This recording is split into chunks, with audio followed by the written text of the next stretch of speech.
Good evening. Welcome to the Southline Community Schools Board of Education regular meeting on this December 2nd, 2019. Mrs. Hanshaw, please call the roll. Mr. Bate? Here. Mr. Dashner? Here. I'm here. Mr. Kennedy? Here. Ms. Hertel? Here. Mr. Swigler? Here. Mr. Clark? Here. All seven are present. We have a quorum. I get a frog. Thank you. Please join me for the Pledge of Allegiance. I pledge allegiance to the flag Thank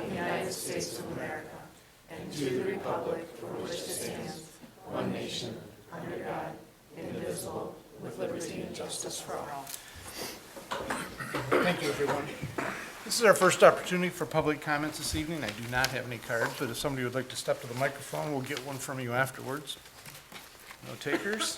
Okay, we're on to approval of the agenda for this evening. If nobody has any changes to the agenda, I'll entertain a motion to approve the agenda as presented this evening. So moved. Support. Thank you, Mr. Kennedy and Mr. Dashner for support. Questions, comments? Okay, all those in favor of the agenda as presented, say aye, please. Aye. Opposed? Thank you, 7-0. And we have our minutes from the November 18th meeting. I'll entertain a motion to approve the minutes. I'll move to approve the minutes. Thank you, Mr. Abate Support. and Mrs. Hanshaw. Questions, comments, changes? Thank you. All those in favor of approving the minutes for the November 18th meeting as presented, say aye, please. Aye. Opposed? 7-0 also, thank you. And we have our emergency operations plan. I'm assuming, Mr. Kirby, that's you. Yes, sir. There's a new law that requires that all Michigan school districts have building-level emergency operation plans. Our security administration team over the years has reviewed the amended plans district-wide. This new legislation required some building-specific elements, which have been added to all of the building plans. These changes were reviewed by the Oakland County School Resource Officers. Our building SIP teams and the Facilities Planning Committee was able to review the changes as well. The board approval will be communicated to the Michigan Department of Education. These plans will need to be board approved every 2 years, and these plans are unique to the buildings now. So I would recommend that we approve the emergency operation plans for all the schools in our district. Okay, thank you, Mr. Kirby. With that, I'll entertain a motion to approve our emergency operations plans. So moved. Support. And Mr. Abate. Kennedy. Kennedy again, Yep. sorry. Okay. Questions, comments? I'd just like to share that we've had a very comprehensive plan for many, many years, and we've adapted somewhat sadly as things have changed throughout our country with needed trainings and some requirements by the legislation, but we continue to make those improvements as necessary and required by law, but I do feel we have a strong, comprehensive plan for our district. Okay. Thank you, Mrs. Baker. No other comments? Okay, with that, all those in favor of approving the emergency operations plan, say aye, please. Aye. Opposed? Thank you, 7-0. And we're on to item 7, which is the teacher recommendation. Mr. Kirby. All right, thank you. We've had a vacancy at Centennial Middle School since the start of the 1920 school year due to a resignation at the end of the 1819 school year. Our candidate was unable to be here tonight, but she is a candidate that many of you are familiar with. Christina Hughes is the candidate that we're recommending. Christina has a Master's of Social Work from Eastern Michigan. She has a concentration on family and children's services. She also was a web facilitator while she worked at Centennial Middle School, and she was a certified trainer in restorative practices, and she has a lot of knowledge of the community resources.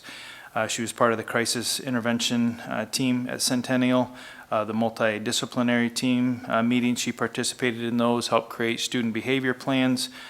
She's very well-versed with social skills, grief, and helping organize student groups to support them.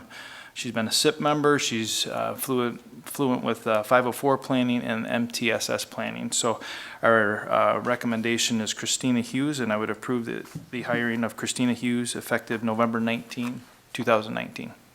Thank you, Mr. Kirby. Now, with that, I'll entertain a motion to complete the hire of Ms. Hughes. Motion to approve the hiring of Christina Hughes. Support. Mrs. Hanshaw and Mr. Abate, was that? Yep. Okay, thank you. Yep. Questions, comments? Roll call vote, please. Mr. Abate? Yes. Mr. Tell? Yes. Mr. Dashner? Yes. I vote yes. Mr. Clark? Yes. Mr. Kennedy? Yes. Mr. Schwegler? Yes. Okay, 7-0, thank you. And the next item is our 2020 summer tax collection resolution. Ms. Witt, if you want to handle that one, please. Yes. On December 5th, 1994, the South Lyons School Board voted to impose the summer property tax levy on 100% of the school's property taxes, including debt services. This resolution needs to be adopted annually in order to continue that with 100% summer tax collection. I would recommend the board approve the 2020 summer tax resolution as presented. Thank you. I'll entertain a motion, please. I move to approve the 2020 summer tax collection resolution. Okay, thank you, Mr. Dashner. I'll support. Okay, thank you, Mr. Kennedy. Questions, comments? We do it every year? Okay, this is a formal resolution. We need a roll call vote, please. Okay. Mr. Clark? Yes. Mr. Kennedy?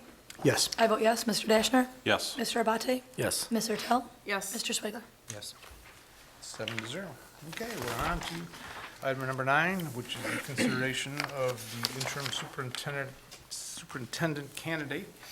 And I would like to introduce Mr. George Heitch, who's in attendance this evening.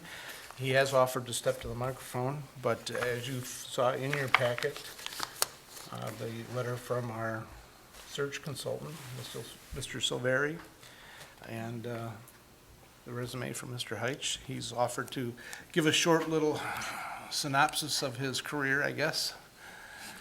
Well, first of all, thank you very much for this opportunity. I've always been a fan of South Lyon Community Schools. We used it as a benchmarking partner when I was a superintendent in Avondale, and we complained about it quite a bit when I was a superintendent in Farmington Public Schools, because we felt like we were losing all of our students to you as we went through our declining enrollment. So I've completed 43 years in public education and retired at the end of June from Farmington Public Schools.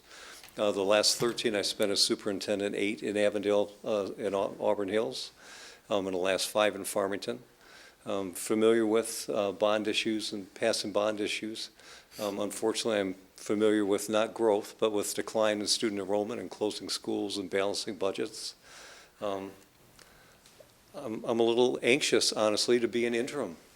Right? I know how to be a superintendent. I've never been an interim superintendent before, so I'm going to need a lot of help figuring out when to put my foot on the brake and when to put my foot on the accelerator. But I would welcome the opportunity. Thank you. Thank you for coming this evening. Mr. Heitch has agreed if we had any questions individually or specific things, we could ask him. No? No. Everybody's good, okay. With that, I will make a motion to offer the position of interim superintendent of January 1 through June 30th to Mr. Heitch, and I'd ask for the board to authorize the president and the secretary of the board to negotiate with the assistance of Mr. Silveri, a contract which would be drafted and reviewed by Lisa Swim, our contract attorney from Troon. I know that was rather lengthy, but I'll support that. okay. And any questions or comments? I would just like to say, I know several staff members in Farmington speak very highly of you, so I'm excited to have you come and join us. And he has agreed to stick around this evening, and we can have a chat with him after the meeting, but Mrs. Bigger, if you'd like to add something? Yeah, I would just like to share that, you all will be in very good hands with Dr. Heitch. He is very well respected, not only in Oakland County, but throughout the Tri-County and the state. He's been a mentor to myself for various things I've come across, and for our students, he is also does a great job at calling snow days. So they're in good, and it's for staff maybe, so you're on really good hands. I do recall that, I think. Okay, we have a motion and a second on the table. Oh, go ahead. Make a comment real quick, too. I did look at all the resumes of the candidates we had, and I have to say that Dr. Heitch had the, call it most recent experience. A lot of the other candidates, they had good experience, but they've been out of being a superintendent for a while, or they had smaller schools. He was probably the best fit to be able to come here right now, which, you know, in my opinion, made it very easy to support him for what we need. And that came through in the recommendation from Mr. Severi when I had some phone calls with him. That's pretty much what he was saying also, that it was a fit, Yeah. so. Okay, we need a roll call vote, please. Okay. Mr. Schwegler? Yes. Mr. Tell? Yes. Mr. Clark? Yes, Mr. Kennedy? Yes. I vote yes. Mr. Abate? Yes. And Mr. Dashner? Yes. 7-0. Thank you. Welcome aboard. All right. Okay, this takes us into our information and inquiry portion of the meeting this evening, and the first item up is the budget amendment number 1. Ms. Witt, Yes, you will find the budget amendment number 1 in enclosure 5 for your review. This will be the topic of the Finance Committee meeting next week as well, because as it doesn't go for board approval until next month. Highlights of the budget amendment number 1 is that it increases the general fund surplus by $46,408 from the original budget that was submitted in the spring. We have adjusted for revenues of $904,630 of ongoing increased revenue. There were no one-time revenue increases in this amendment. There was also increases in the expenditures of $813,825, which $100,000 of that is a one-time expenditure for technologies and upgrading of the phone system, the landline system. Total expenditures in the amendment number 1 is $90,616,231, leaving us a projected total fund balance at the end of June 2020 of $8,236,020.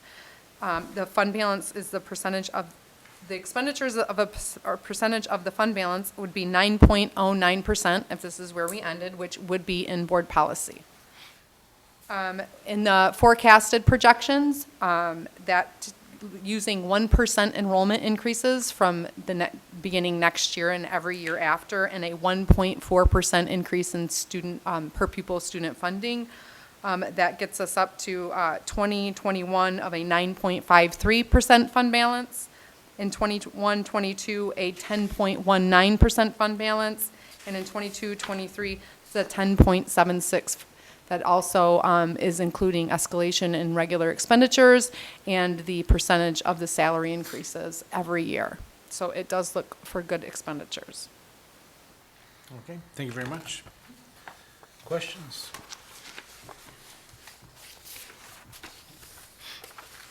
Okay, thank you very much. Legislation, they just came back from their deer hunting Thanksgiving break. I have nothing new to share from last time.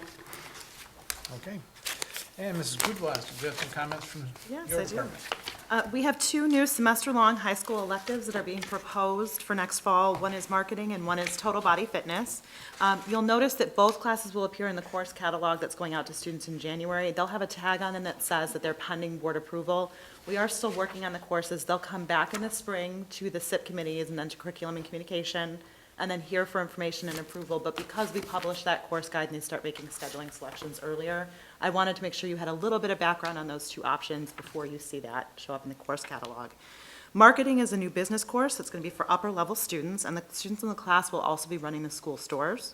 Students need to have completed entrepreneurship in order to enroll, and they'll need to actually also apply for the class like a job application because they will be in a position of working in the school store. And some of the topics they'll be addressing in the course are market research and analysis, consumer behavior, ethics, digital marketing, and personal branding. And then total body fitness is a course that we're actually piloting just at East for next year. We are looking at ways to increase the diversity of our PE elective courses. So when students are past what they have to take for graduation, we're looking to provide options that are appealing to a broader demographic. So if this is successful, it will be added in both high schools moving forward. In order to take total body fitness, students need to have completed Foundations of Health and PE and Healthy Life Habits. The course is going to focus on a study of yoga, Pilates, step aerobics, high-intensity interval training, workouts, kickboxing, and nutrition. And the nutrition focus will focus on counting macros and then plant-based nutrition and the paleo and keto diets. More information about both of those classes will come back to you in the spring once everything is finalized. I just wanted to make sure you had that background before they appear in the course catalog. And then we'll also be bringing information to the Curriculum and Communications Committee next week regarding a potential credit recovery pilot program that will be running second semester. We'll be providing you with additional information in next Friday's board notes, as well as sharing information at the January Board of Education meeting, but I wanted to make you aware that's also in the works. Just as a comment, my daughter had heard about that class from Mrs. Duncan and was very excited about it. So it seems to be hitting the group that she was looking to hit with it. At Curriculum and Communications, staff asked if she would be offering it for them as well, too. So I think it will be very well received. Now that I'm a member of the senior center, I think that should be offered through there, so just saying. Retirement and all. Okay, thank you very much, Mrs. Kudrow. You're welcome. Board committee reports, legislative, I did attend on the 20th, the Oakland Schools dinner meeting, which they had a presentation on, of course, vaping, which was very interesting. They had a lady there from the county health department, and the seriousness of some of these things, and some of the other opioid problems, including fentanyl, which are starting to show up in the county, is very scary. And the fact that they're actually, the sheriff's department has actually had some experience where they're starting to find opioids and fentanyl in some of these vape cartridges. So it's rather disturbing, but we'll see how that plays out. I have some information if anybody wants to look at it. And there's also a presentation about the literacy essential programs, and maybe you can tag in when I finish here on that, just to kind of explain that a little bit more, because it was rather complex and interesting. Quite a interesting presentation from our lobbyist in Lansing about what's going to truly happen with between the legislator and the governor and the budget standoff, I guess you'd call it. We'll see what happens there this fall, but I'm not holding out hope for that. He was optimistic, but I don't know. We'll see. You want to speak to the legislative thing real quick before we move on? Or? The essentials? Yes. You want to speak to that? So, as you recall, when the state put in the requirement for coaching, a certain amount of money was given to the county. It was not enough to really truly cover what was needed in the county, so the money went to districts that were the most at risk. So Southfields, Pontiacs. We did not get anything from the county toward our coaching piece. It was an unfunded mandate from the state. We've used our reading recovery staff, and they've done an amazing job. This is a big commitment on the part of the county, which we greatly appreciate. So the county board really wanted to support local districts in the work that they're doing. So essentially what they have offered is a partnership with districts in which staff members are identified, one per district. They're removed from their classroom for a 3-year period. The first year is a training year with Oakland Schools on how are you an effective coach and how do you work with students. So they're suggesting that we look at second or third grade teachers in order to really work through the literacy components. They would spend that first year training with Oakland County, and the second year they would be deployed either like a combination of our district and another local district, so that they leave our district and kind of learn from others as well too, and they grow a network across the county. And then that third year, they would be back in our district providing coaching services. So essentially what the county would be doing is paying to backfill that teaching position in our district. So we could take somebody and then hire a new staff member to fill their position, and then the hope would be that in 3 years, you would be able to absorb that position on your own. We're very excited and very grateful that the county really is signed on for this commitment. It's a large financial commitment on their part. So amazing for local districts. We're really excited about the opportunity. We don't have all of the details worked out for our district yet. They're meeting with us at the end of December. We took one of the last possible meetings in the hopes we would have our interim superintendent, and that person could join us for those meetings as well too. So when we signed up for slots, we went late in December to make sure all of that was settled for us. But so I'll be reaching out to Dr. Heitch with an invite for that. Good. So It was an interesting program. And just to clarify too, that what happened originally was it was a minimal amount given to the county. So they had to prioritize based on really at-risk districts. So I think it was like, what, 78,000 for the entire county? Yes. To be spread across for these coaches, which is obviously you can't even get one teacher for that dollar amount. So the county is really, through the ISD, is invested in giving this kind of learning opportunity for all districts. So it's very, very positive for all of us. So even worst-case scenario, if this individual would go back into the classroom, there's a lot of knowledge and learning that's been gained and still some things that we could do in terms of professional development if we can't keep the coaching model after the three-year type period. So it's really a win-win for I believe districts. the commitment was $3 million, if I'm out of my. Yes, that it is what okay, I was very trying to expensive remember, and yeah. a very big commitment on their part, but again, it should do amazing things within our county, and we're very grateful for that. And then again, it's not just a benefit for each district who signs up, it's the idea that you're building that cohort of people who can reach out to each other and share best practices across the county. Okay. Thank you for the additional insight there. Policy, I don't think met since the last meeting. Finance, I think you're next week, the Next way it week. sounds, okay? Yeah. And facilities and grounds, probably the same thing, No, right? we haven't met. Okay. Curriculum and communication sounds like next week, Thursday. this week, or next week. Next week, Thursday. Okay.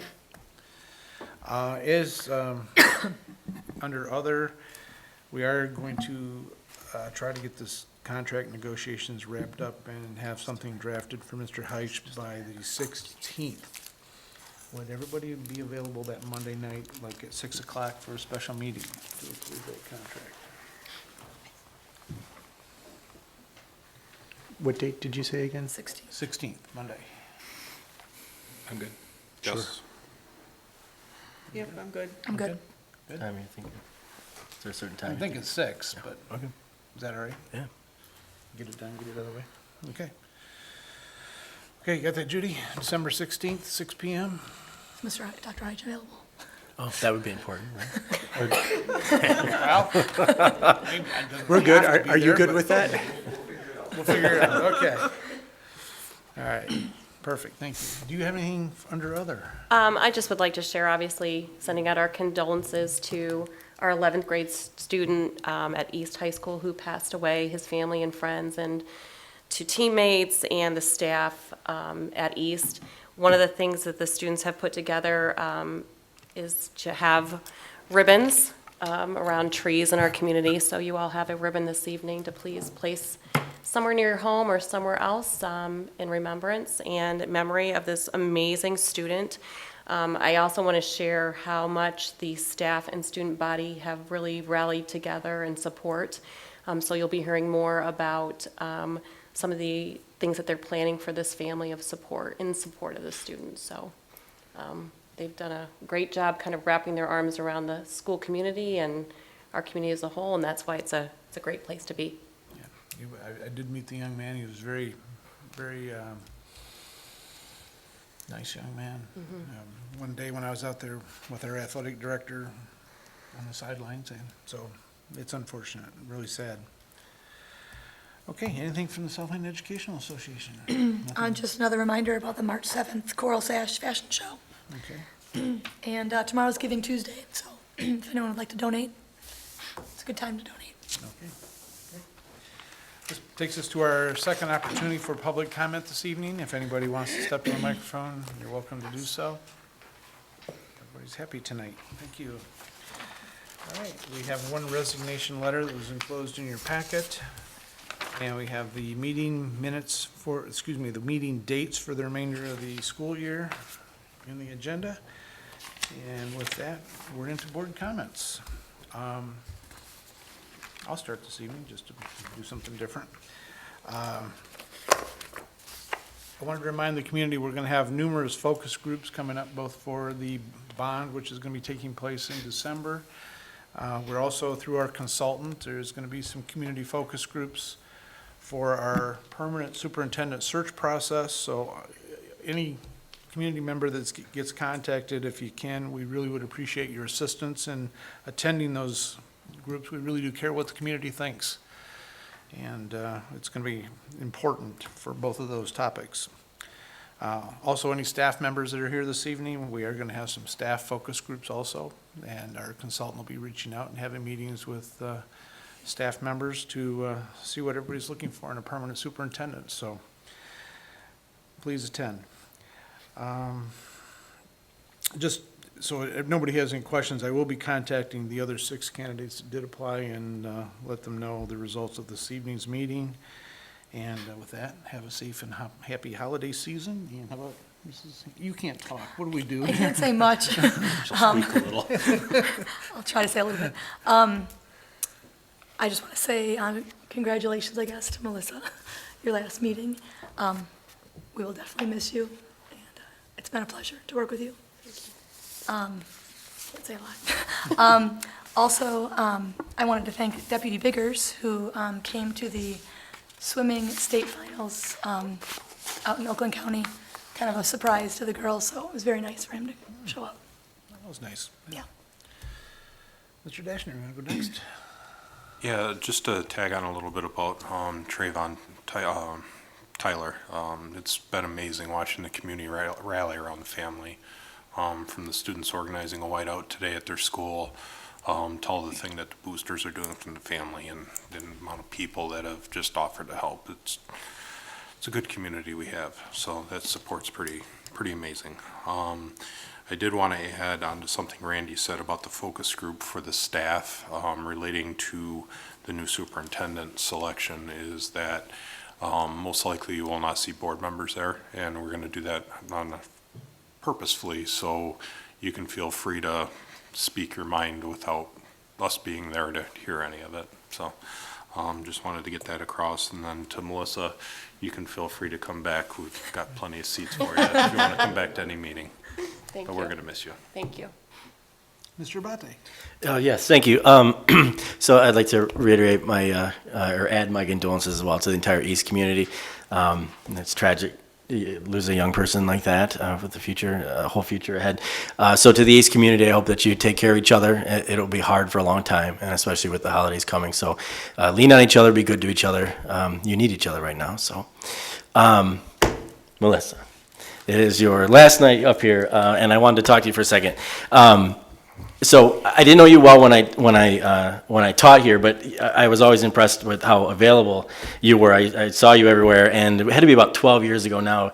You agreed to let me interview you, and I was working on my MPA to tell me all about the work that you did up there. You actually scared me off a little bit, because I think that was the time when you wore like 7 different hats, and you had a lot of things sort of under that umbrella. It was sort of amazing to see how much was going on up there. Your job is a hard one. You know that. The community should know that. It's difficult. And superintendents take a lot of heat that is perhaps unreasonable, in addition to the heat that is occasionally perhaps warranted. When it comes to the credit, though, you're always spreading it around. You deferred to us, even though we all know that there were times we could not possibly have navigated a situation without you leading us. And you always defer to your team at central office, and rightly so, because they do wonderful work as well. But you deserve a tremendous amount of credit for the success of this district, and probably a lot more than you would even give yourself. So I'm going to tell you that because it's true. And you've been a strong advocate for our kids. You've been a steady and positive presence in the community. You've done this job with class and with dignity, even when things were really tough. And you've done it longer than a lot of people do. A lot of people don't hang around in this role that long because it is, it's a pressure cooker. But you handled it well.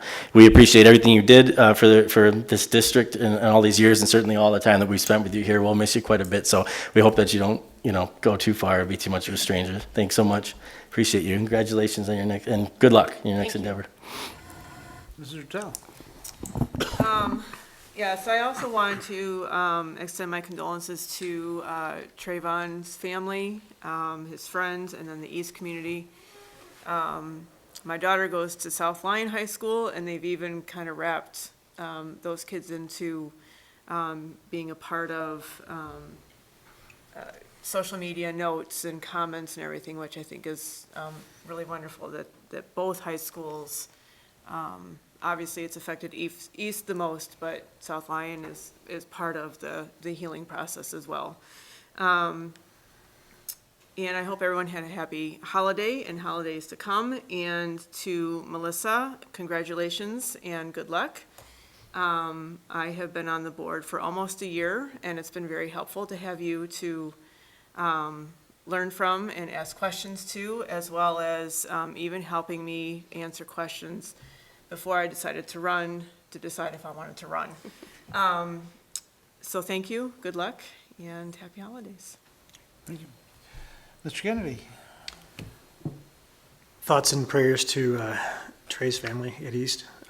Been in the district for 20 years, 15 almost as a teacher, 14 as a parent, and 3 as a board member.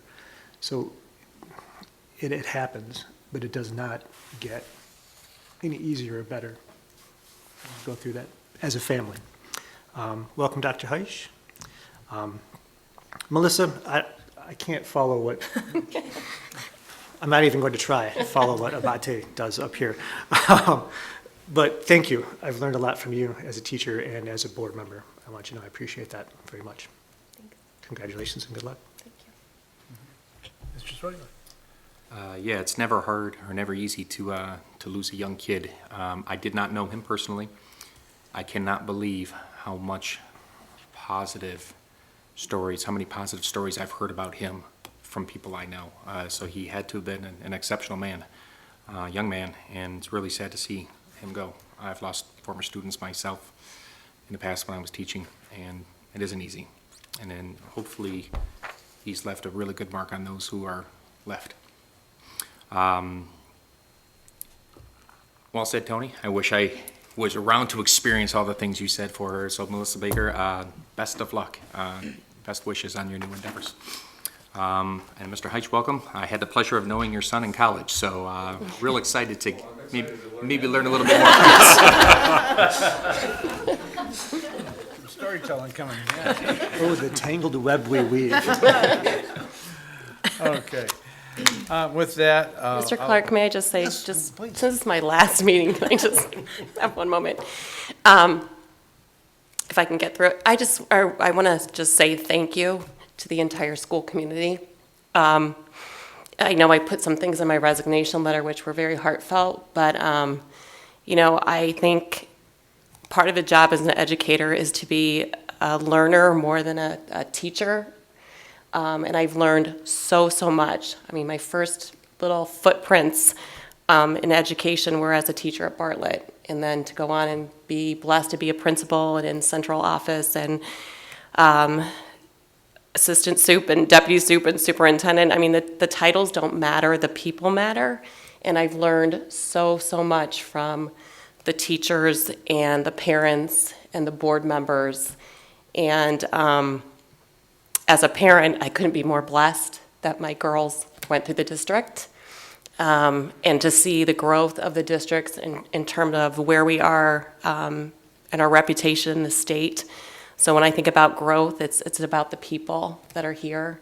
And again, I could not feel more blessed to have had this experience. And I take you all with me, and I'm still going to be here. So sorry about your luck. But thank you all.